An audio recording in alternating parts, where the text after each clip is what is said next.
This brand is made in China by Medea and is sold through Menards home improvement stores.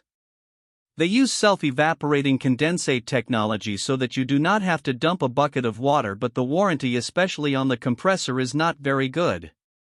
The units use environmentally friendly R32 refrigerant but only a single hose, which means that conditioned air from the room is constantly being exhausted to the outside and has to be replaced and conditioned, which results in lower overall efficiency.